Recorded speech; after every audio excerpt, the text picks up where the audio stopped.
That's the highest since 2020, and it's a 55% increase from what we saw last year through the same time period. It would make sense to think AI is to blame for the layoffs. Now that we've had generative AI come in and kind of change the equation, investors and boards are asking management teams, how are you using AI? Why aren't you using AI? Can AI help you streamline costs? But the latest round of layoff announcements in the fall of 2025 suggest AI might not be the root cause of the restructurings.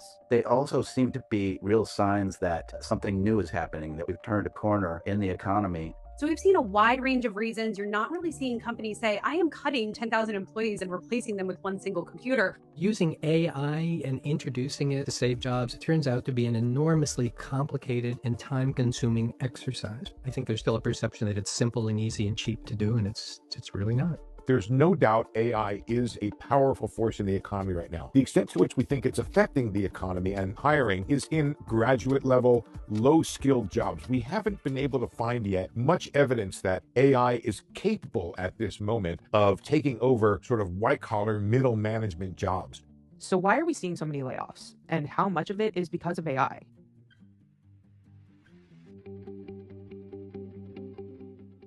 Wall Street has been hyping generative AI innovation for several years now, which is putting pressure on executives to make it a part of their business model. 79% of CEOs in the US said they feared they could lose their jobs within 2 years if they didn't deliver measurable AI-driven business gains. Investors need to be a little careful with what some people have called AI washing. And what that is this idea that because business is deteriorating or there's some difficulty going on with the business, you say, oh, we're letting people go because of AI. No, you're letting people go because the business is hurting and calling it AI, and because Wall Street is buying anything with the letters A and I attached to it. And so what you might find is you would actually get a bump in your stock because you're letting people go because of AI. There's this kind of financial fiduciary incentive for management teams to say they're using AI and say that strategies are related to AI, even if it's not totally related to AI. There's been surveys that have come out that found companies are attributing certain strategies and plans to AI, but it could be as simple as, using AI to write an email for you, right? Is that really a revolutionary use of this technology? No, but can you say you're using it as part of your strategy? Technically, yes. We spend a lot of time looking carefully at companies that are actually trying to implement AI, and there's very little evidence that it cuts jobs anywhere near like the level that we're talking about. And in fact, most cases it doesn't cut headcount at all. It may come effectively later on by improving productivity, so you get some of the effects of it. But it turns out it's really, really hard to cut headcount with AI.